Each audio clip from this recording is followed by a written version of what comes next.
आयुर्वेदाची पदवी प्राप्त केल्यानंतर मला मुंबईतील एका आयुर्वेदिक कॉलेजमध्ये अध्यापनाची संधी मिळाली।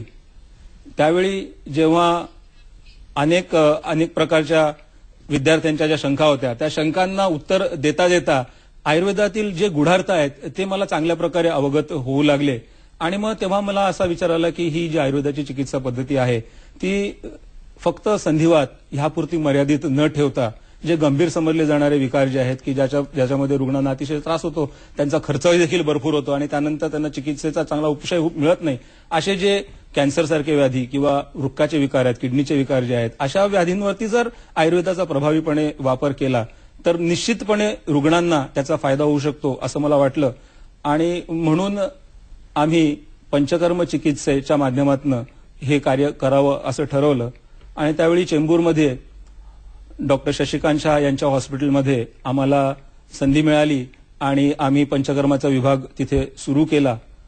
त्यानंतर अनेक रुग्णांवरती ह्या विशिष्ट पद्धतीचा आम्ही वापर करून उपचार केले आणि गंभीर स्वरूपाच्या व्याधींमध्ये देखील उत्कृष्ट उपशय मिळाला असं मला खात्रीलायकरित्या आता सांगता येते।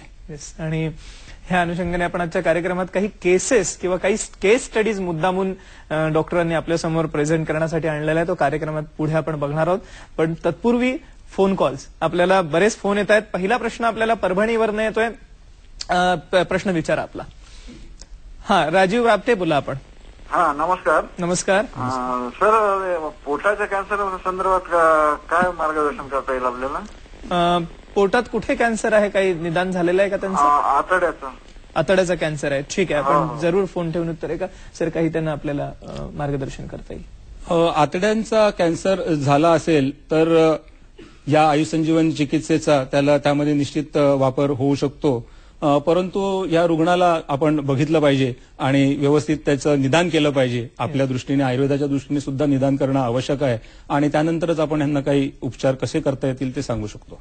येस, जरूर। पोटाच्याच कॅन्सरमध्ये नव्हे तर अनेक विध प्रकारचे जे वेगवेगळे कॅन्सर आहे त्याच्यामध्ये आपण ह्या चिकित्सेचा वापर करू शकतो आणि तो कसा हे आपण आता कार्यक्रमात जाणून घेणार आहोत पुढे। त्यामुळे आपण जरूर राजीव कार्यक्रम पुढे आपण बघत राहा, तर आपल्याला ही जी नवीन जी चिकित्सा आहे, जी चिकित्सा पद्धती आज डॉक्टरांनी निर्माण केलेली आहे त्याविषयी अधिक जाणून घेता येईल। सर, आपण कॅन्सरविषयी बोलत होतो, आता कॅन्सर म्हणजे काय आपण सांगितलं, थोडंसं कॅन्सरविषयी आपण आधी समजून घ्या, मग ही चिकित्सा पद्धती कशी लागू पडते ह्या कॅन्सरवरती हे आपल्याला जास्त चांगल्या रीतीने समजता येईल।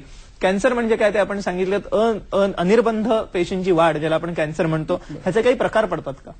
मगाशीच मी तुम्हाला सांगितलं की कॅन्सरचे प्रकार जे आहेत ते कॅन्सर कोणत्या पेशीमध्ये सुरू होतो आणि तो कोणत्या अवयवामध्ये सुरू होतो यानुसार केले जातात। अवयवांचे कॅन्सर तर मगाशी आपण बघितले, गर्भाशयाचा कॅन्सर किंवा स्तनाचा कॅन्सर असं, तर पेशींचे कॅन्सरचे प्रकार जे आहेत हे तुम्हाला या स्लाइडमध्ये इथे दाखवतो मी।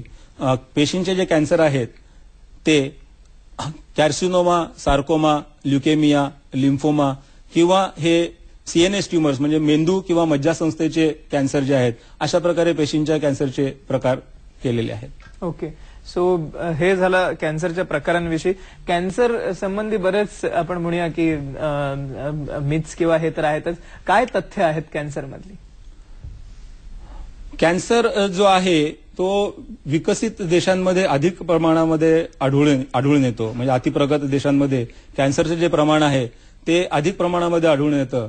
विकसित देशांमध्ये आपण बघू इथे की जवळजवळ 4 पैकी 1 मृत्यू हा कॅन्सरमुळे होतो आणि जवळजवळ 17 पैकी 1 मृत्यू हा फुफ्फुसांच्या कॅन्सरमुळे झालेलं आढळून येतं। अर्थातच फुफ्फुसांचा जो कॅन्सर आहे तो पुरुषांमध्ये जास्त प्रमाणात आढळतो, तर स्त्रियांचा जो कॅन्सर आहे, स्तनांचा जो कॅन्सर आहे तो स्त्रियांमध्ये जास्त प्रमाणांमध्ये झालेला आढळून येतो। सो हा एक महत्वाचा भाग होता। ह्या कॅन्सरची उत्पत्ती कशी होते? कॅन्सरची उत्पत्ती, कॅन्सर म्हणजे आपण मगाशीच बघितलं की पेशींची अनिर्बंध अशी वाढ होणे।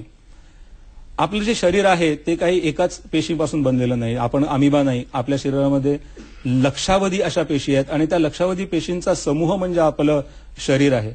ह्या ज्या पेशी आहेत ह्यांचं शरीरामधलं आयुष्यमान ठरलेलं असतं। या पेशी शरीरामध्ये तयार होतात, त्यांचं शरीरामध्ये काम झालं की त्या आपोआप नष्ट देखील होतात आणि त्याबरोबरच नवीन देखील शरीरामध्ये पेशी तयार होतात। तर शरीरामध्ये या स्लाइडमध्ये आपण बघूया की शरीरास आवश्यक असेल तेव्हाच कोशिकांचे विभाजन होते आणि नवीन कोशिका तयार होतात. शरीराला आवश्यक नसताना सुद्धा जेव्हा कोशिकांचे विभाजन होऊन नवीन कोशिका तयार होतात तेव्हा त्या कोशिकांची गाठ बनते. ही जी गाठ आहे ती साधारण गाठ किंवा कॅन्सरची गाठ असू शकते, म्हणजे बिनाईन ट्युमर ज्याला आपण म्हणतो, ज्या कॅन्सरस नसतात, किंवा ही कॅन्सरची गाठ असू शकते. ओके, सो हे झालं आपण जेव्हा आपण आता बोललो. येस, पुढची स्लाइड बघूया आपण आता की ही कशी ग्रोथ होते किंवा लॉ कंट्रोल कसा जातो हे आपण बघतोय. या स्लाइडमध्ये आपल्याला दिसून येतं की नॉर्मल सेल जेव्हा होते, हे नॉर्मल सेल आहे, या नॉर्मल सेलचं विभाजन होतं आणि कार्बन कॉपी काढल्याप्रमाणे 2 नॉर्मल सेल तयार झालेल्या दिसत आहेत. ह्या सेलचं सुद्धा विभाजन होतं, पण या इथे आपण बघतोय की ही जी सेल आहे ही नॉर्मल आहे आणि ह्या सेलमध्ये काहीतरी जनुकीय बिघाड निर्माण झाला आहे आणि ही ॲबनॉर्मल प्रकारची सेल आहे. ह्या सेलला आपण प्री कॅन्सरस सेल म्हणू शकतो. जेव्हा ही अबनॉर्मल प्रकारची सेल तयार होते तेव्हा शरीरामध्ये नियंत्रण जे शरीरामध्ये लागलं जातं त्यानुसार ह्या सेलचा आपोआप नष्ट होतात. बरोबर. आणि त्या नष्ट केल्या जातात. पण जर ही नियंत्रणाची जर प्रक्रिया जी आहे ती जर बिघडली तर मग ह्या सेल्स ज्या आहेत त्या पुन्हा अनिर्बंध वाढू शकतात आणि ह्या सेलचा अनिर्बंध वाढ झाल्यानंतर इथे आपल्याला दिसतंय की हा कॅन्सरचा ट्युमर तयार झालेला आहे. येस सर, काय सर्वसामान्य लक्षणं आपल्याला आढळतात कॅन्सरमध्ये? कॅन्सरमध्ये सर्वसाधारणपणे जेव्हा कॅन्सर सुरू होतो तेव्हा कॅन्सरची लक्षणं आढळतीलच असं नाही. बऱ्याच वेळा आपण असं बघून येतो की कॅन्सर जेव्हा शरीरामध्ये पसरतो त्यावेळी जास्त करून आपल्याला लक्षात येतं. तरी सुद्धा शरीरामध्ये स्तनांमध्ये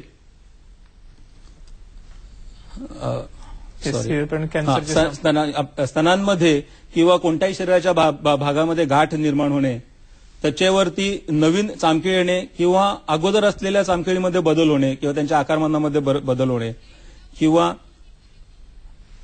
भरून न येणारी जखम होणे किंवा आवाजामध्ये बदल होणे इत्यादी गोष्टींमुळे ही कॅन्सरची सामान्य लक्षणं आहेत.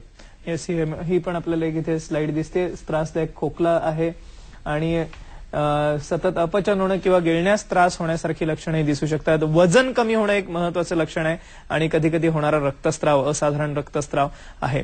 जी कॅन्सरची आधुनिक चिकित्सा आहे त्याची एक छान स्लाइड आणलेली आपण, कारण ह्या आधुनिक चिकित्सेला एक म्हणूया की त्याच्याच बरोबरीने आज आयुष संजीवन चिकित्सा आहे. म्हणून सुरुवातीला कॅन्सरची आधुनिक चिकित्सा काय आहे हे आपण जाणून घेऊया. कॅन्सरची आधुनिक चिकित्सा म्हटलं तर शस्त्रक्रिया, केमोथेरपी, रेडिएशन, हार्मोन थेरपी आणि बायोलॉजिकल थेरपी या प्रामुख्याने चिकित्सा आधुनिक पद्धतीमध्ये केल्या जातात. त्यामध्ये शस्त्रक्रिया, केमोथेरपी आणि रेडिएशन ह्याचा प्रचल जास्त प्रचलित आहेत या चिकित्सेत. म्हणजे हे जे 3 मार्ग आहेत हे कॅन्सरच्या ट्रीटमेंटमध्ये आधुनिक चिकित्सेत आहेत, ज्याच्यामध्ये शस्त्रक्रिया किंवा सर्जरी, असणारी गाठ काढून टाकणं, कॅन्सरची किंवा तिथला जो क्लिअरन्स आहे हा महत्वाचा आहे शस्त्रक्रियेमध्ये, आणि बरोबरीने किमोथेरपी ज्याला आपण म्हणूया की सलाईनद्वारे औषध दिलं जातं, आणि रेडिएशन म्हणजे क्षकिरण चिकित्सेद्वारे ती गाठ जाळण्यास कधी कधी मदत होऊ शकते.